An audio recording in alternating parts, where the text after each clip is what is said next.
Voyez, voyez, voyez, voyez, voyez, voyez, ouh, ouh, ouh, ah. Mmh. Ah. Que c'est bon, que c'est bon, que c'est bon, que c'est bon, que c'est bon, que c'est bon, que c'est bon. Il fait bon aujourd'hui, il fait beau aujourd'hui. Et je voudrais, pour ton plus grand plaisir, Coco Cocotte, te donner du rab d'analyse.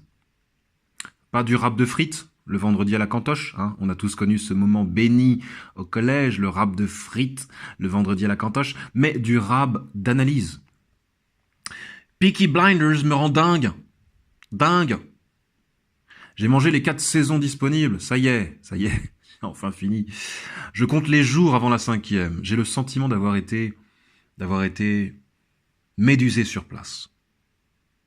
Et c'est un kiff sans pareil. Je recommande à tout le monde de connaître ce sentiment à l'égard d'une œuvre. C'est entêtant comme une sorte d'amour, c'est ça, c'est entêtant. Ça te donne envie de brasser ton propre jus créateur. J'ai parlé du jus créateur dans la vidéo intitulée L'énergie du slip que tu connais bien. Peaky Blinders est un fortifiant et je voudrais donc prolonger l'analyse de la vidéo précédente. Ah, la série! Bon.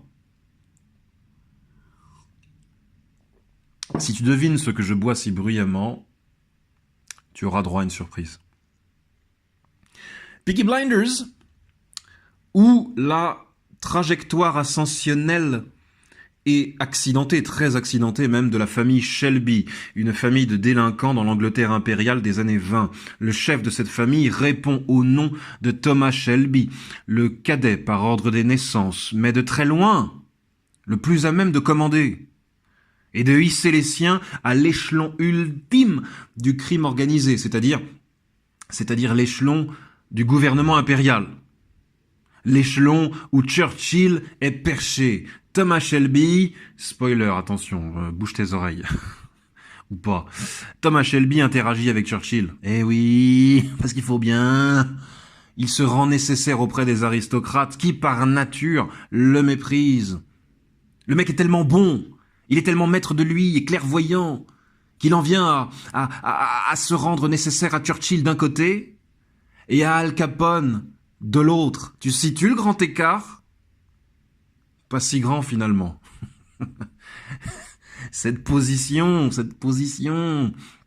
ne va pas sans violence, Coco.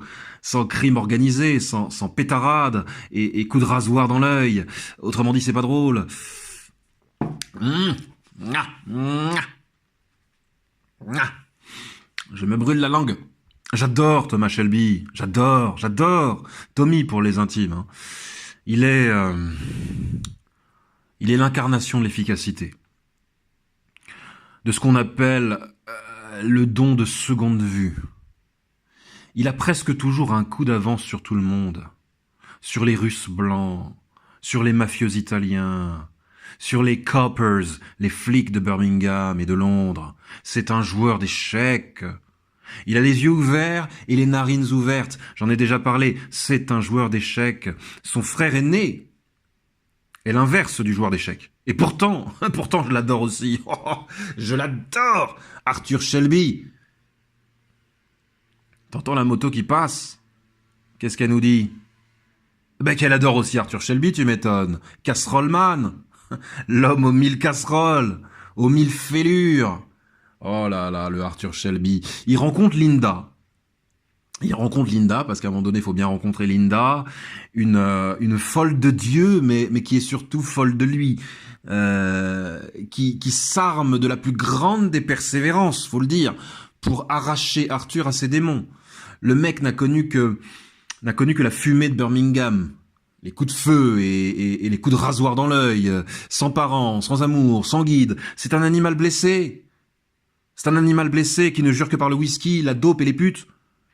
Linda ne lâche pas l'affaire. Elle se heurte à Tommy, elle se heurte au mode de vie Shelby et surtout aux sentiments puissants qui nouent le destin des deux frères.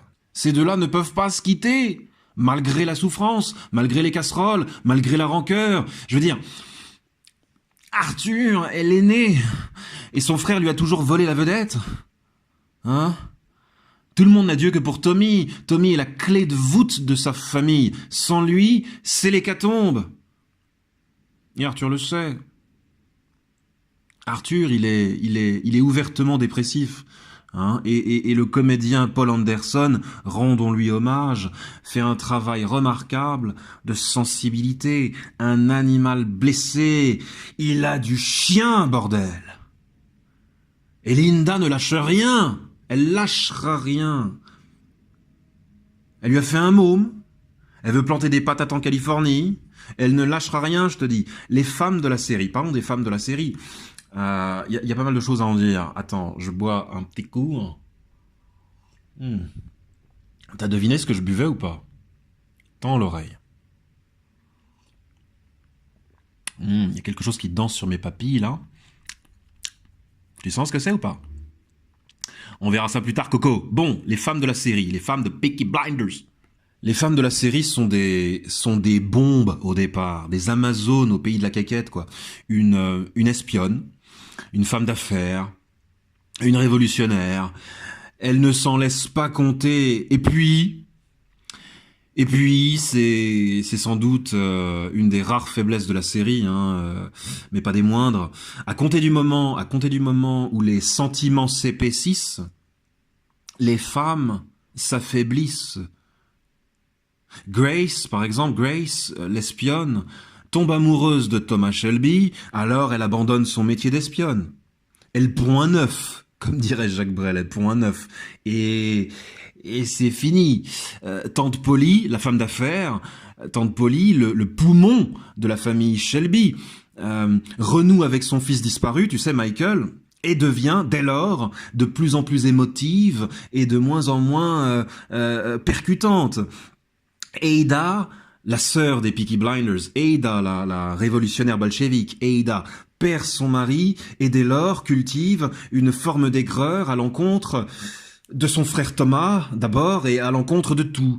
Elle devient une sorte de beauté cynique, un peu indolente, un peu inutile. Et j'ai mentionné Linda et son dévouement à Arthur et il y a d'autres nanas tout aussi dévouées à Thomas. Les femmes ont du style dans cette série. Elles raviraient n'importe quel photographe et les comédiennes jouent juste. Alors, Tante Polly cabotine un peu trop. Plus ça va, plus elle cabotine, l'actrice. Mais, le talent est là. Le talent est là. La volonté de jouer juste est là. Tu peux pas dire le contraire. Le point faible, c'est le poids du sentiment sur le cœur des femmes. Et c'est pas une question d'époque.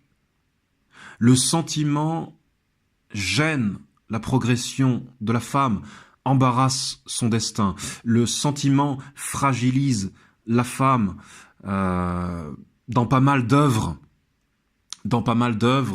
même de très grandes œuvres comme celle-ci.